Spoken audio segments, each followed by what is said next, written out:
Right, so we have kind of a strange problem here. Alright, so we have an interesting problem here, problem number 14. What we have here is essentially a mix of different sorts of square roots and cube roots and running around all around the places, right? So what we do in these kind of cases is that make sure that our mental calculations are accurate, right? We can't write every single thing on the pen and the paper, right? So what we do is with some things we make sure that we do calculate inside the mind. So what we do now is look at what are those things what we can calculate inside our mind. All right, so the first term of the numerator is square root of x, pretty simple, x to the power of half, no big deal. And x to the power of 5 under the cube root is also pretty simple, which is x to the power of 5 everything to the power of 1 by 3, that should be x to the power of 5 by 3. And the third term, which is the first term of the denominator, is quite simply x to the power of 3 by 4, isn't it? And fourth term, let's have a look at it, because it's a fraction and to the raised to the power of another fraction. Maybe different, I don't know, maybe it's simple, maybe it's difficult, but let's see, right? So now what we do here is essentially we go forward and then have a look at the first term. So the first term is square root of x, which is x to the power of half, beautiful. The second term is x to the power of 5. What we have here is x to the power of 5 under the cube root, which is quite simply x to the power of 5 by 3 by experience from now. So that is nothing but x to the power of 5 divided by 3, isn't it? Now everything is going to be divided by x to the power of 3 divided by 4 multiplied by x to the power of 3 by 2 to the power of 1 by 3. Okay, so let's calculate this last term separately so that we can save some space and then we don't have to clutter all the solution methodologies. So what we do here is x to the power of 3 by 2 to the power of 1 by 3. This is essentially cube root of x to the power of 3 by 2. So what we get here is x to the power of 3 by 2 multiplied by 1 by 3. 3 and 3 goes away, so you're then left with x to the power of half. Okay, very nice, interesting. See, a complicated looking stuff reduces just to a simple x to the power of half. Now observe closely that there are certain common things here. X to the power of half and x to the power of 5 are common, you can cancel them off.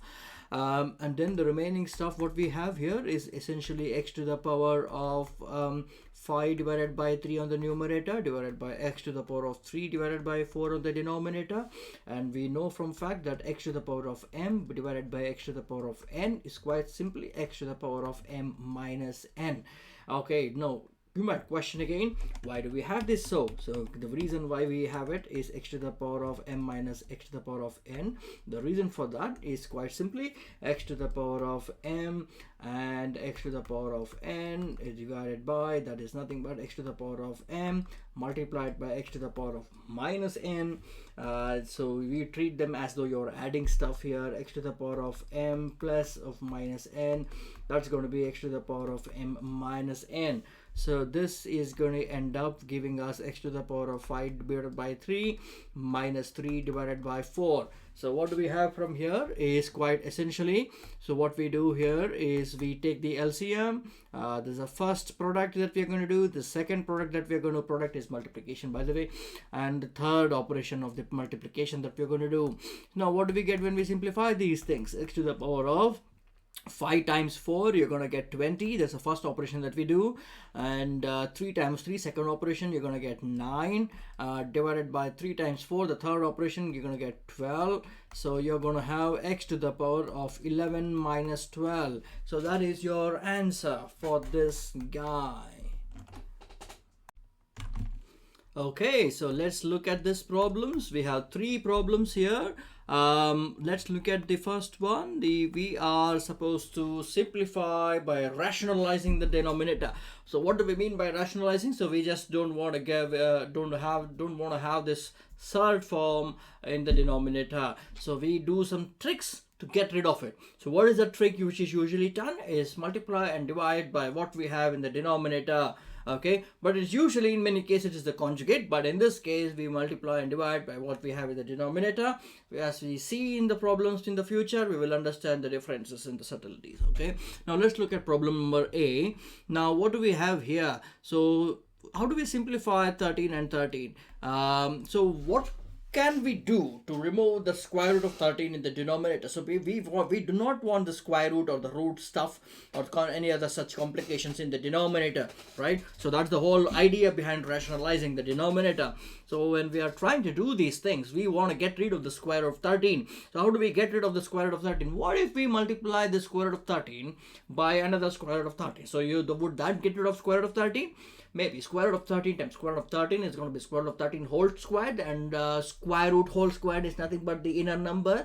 So square root of 13 times square root of 13 is square root of 13 whole square, and that should be the same as 13. Therefore, voila, we got rid of the 13. But if we multiplied the square root of 13 by another square root of 13, that means we should also do the inverse operation. Otherwise, you would end up with a different problem. You don't want to do that, do you? So what we do here is we multiply and divide. So okay, let's say that I take something but I also give something. All right, I give you 10 rupees but I also take away for 10 rupees. All right, so no harm done. Okay, so what do we have here? We multiplied it by square root of 13. Okay, okay, let's look at it in a different perspective. We multiplied the denominator by square root of 13, but we also multiplied the numerator by square root of 13. So square root of 13, square root of 13 goes away. So and 1, so it is nothing but 13 by root 13. Therefore, we did not change the problem.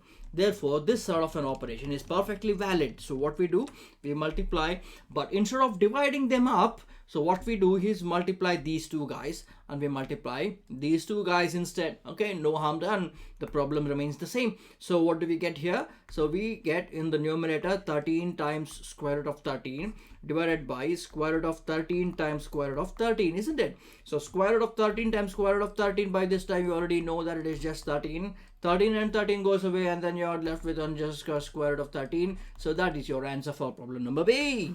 So let's look at problem number B. Problem number B. So 1 divided by square root of 5 times pi in the denominator. So what do we have here? So what we are going to do is we want to rationalize this. We don't want to rationalize the 5. Let the 5 hang around, and that's what we're going to do. We're going to rationalize this pi. So we're going to multiply by root 5 and divide by root 5, isn't it? Now, what do we get when we multiply these two together and we get these two together? So the 1 by 5 stays outside, and 1 square root of 5 is just square root of 5 divided by square root of time times square root of 5 is 5. So which is square root of 5 divided by these two get multiplied, which is 25. So that's your answer. Now let's look at problem number C. Okay, let's have a look at this 2 by 3. What is this guy up to? 2 by 3 multiplied by root 3 by root 2. Now be careful, we don't want to meddle with the square root of 3 because square root of 3 is not there in the denominator anyway. So what is that in the square root of in the denominator? What we have here is we have square root of 2 in the denominator. That is what we are trying to get rid of, isn't it? So how do we get rid of that? We multiply by square root of 2 and we divide by square root of 2, and then we multiply these two guys together and we multiply these two guys together. So this 2 by 3 remains as it is, so that you're going to have 2 by 3 multiplied by square root of 3 times square root of 2 divided by square root of 2 times square root of 2 on the denominator is going to give you just 2, and 2 goes away. So what we are then left with is 1. You can still multiply this. This is square root of 3 times 2. You can multiply the inner ones and the inner ones as well and divided by 3. So you're then going to be having square root of 6 divided by 3. So that would be your answer. We'll go forward in the next video.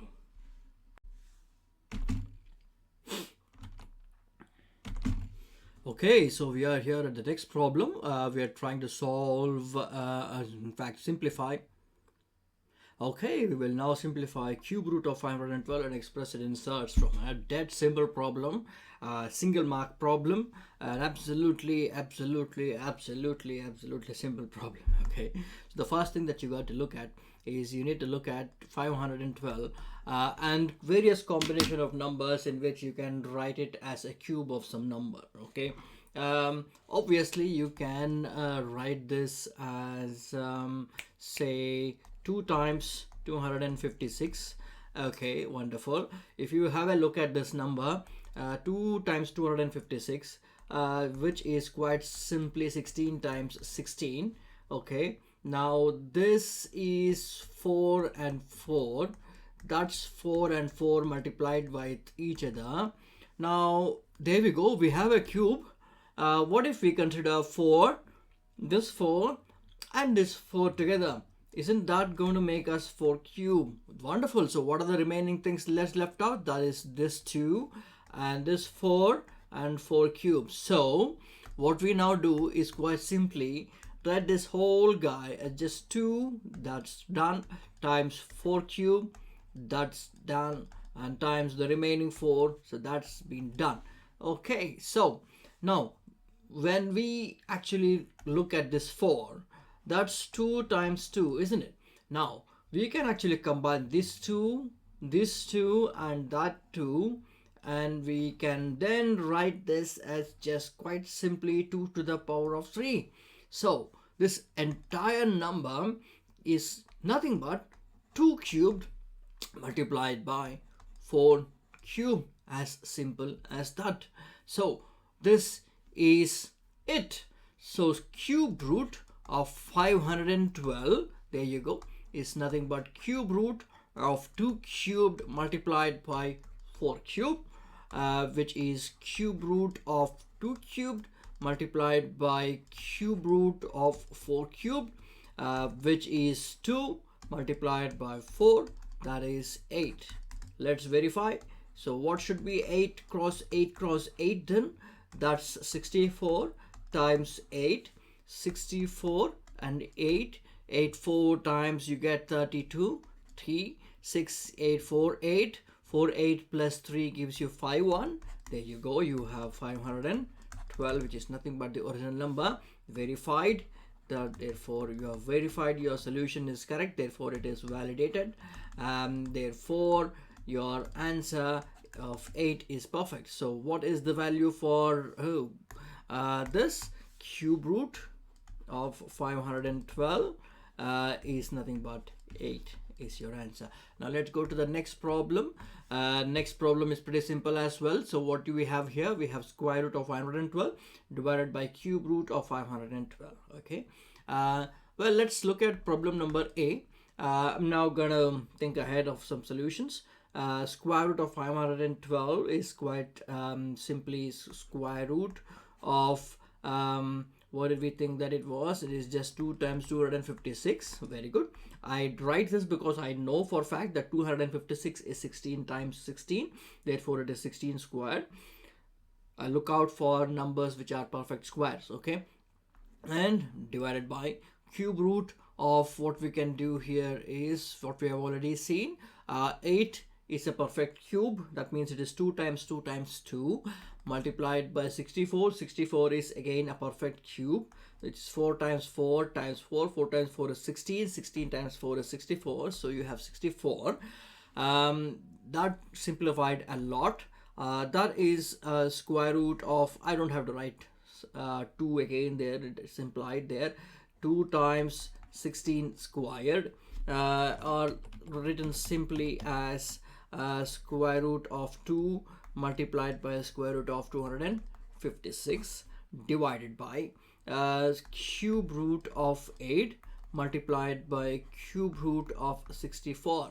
Okay, so that is square root of 2 multiplied by 16 divided by cube root of 8 is nothing but cube root of 8 is cube root of 2 power 4, 2 to the power of 3, which is 2 to the power of 3 to the power of 1 over 3.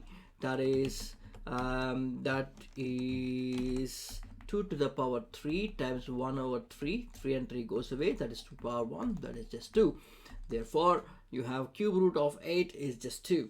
Therefore, that is 2 here over there. And cube root of 64 is cube root of 64 is cube root of 16 times 4, which is cube root of 4 squared times 4, which is cube root of 4 cube, which is just 4. So you have 4 over there. So 4 times 4 is 16, and 2 times 1 is 2, and 2 times 2 is 2. So what is remaining? So square root of 2 is left out, and this 2 is left out. That is square root of 2 multiplied by 2. So then that's going to give us 2 times square root of 2. So that's our answer. Let's go for the next problem. What do we have over here? Is square root of 180. Let's look at this number. So how do we look at this number, square root of 180? Let's look at it in terms of some number which can make it into a perfect square, perhaps. Okay, which in that case could be maybe let's try 9 times 20, shall we? 9 times 20, because 9 is a square, perfect square. 54 we can write this as square root of 6 times 9. That's going to give us 54. So that is square root of 9 multiplied by square root of 20 divided by square root of 6 multiplied by square root of 9. So these two cancel out to give us square root of 20 is nothing but 2 times 10, and you have square root of 2 times 3, which is square root of 2 times square root of 10 divided by square root of 2 times square root of 3. So they cancel out. So what you are left out is square root of 10 divided by square root of 3. You can also write this as square root of 10 divided by 3. One of the principal things that we need to remember when especially the question is asked in Surds form is that we do not simplify it further. It's like, for example, you do not take out your calculator and divide 10 divided by 3 and express it in the form of 3.3333 recording as the answer, and then take the square root of that, and then you come up with some number like maybe 1.87 or something. That is not what is required here. In Surds form is you express it in terms of square root or cube root or in terms of some roots. Okay, so that's where you leave the answer at. We will see you in the next problem. We have an interesting problem to solve that looks a bit weird. In fact, it's not that difficult at all. It's an absolutely simple problem, but you gotta have a clarity of mind and clarity of thought to solve this problem. What we're going to look at is first thing that we're going to do is we write it properly. Okay, writing things properly solves the problem a lot. Okay, so that's 1 plus 1 by 1 plus 1 by 3. Okay, so you always think about these rules, a plus b by c, when we are doing it, something like that. So what you do is the first operation that we do is we consider that is 1, and then we take the LCM in the usual route. So we multiply this as the first operation, second operation, and the third operation.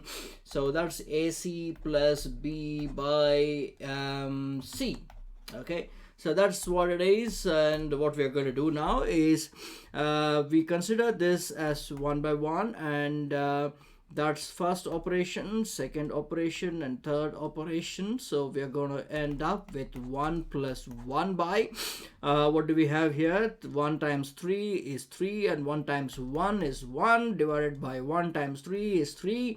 So we have 1 plus 1 by 4 by 3.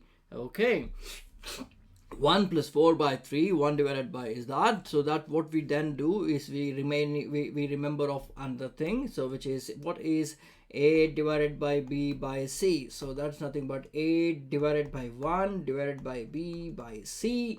So that's divided by a plus by b multiplied by, you reverse it, you invert it, c and b. So what you get is ac by b. That's what happens to this.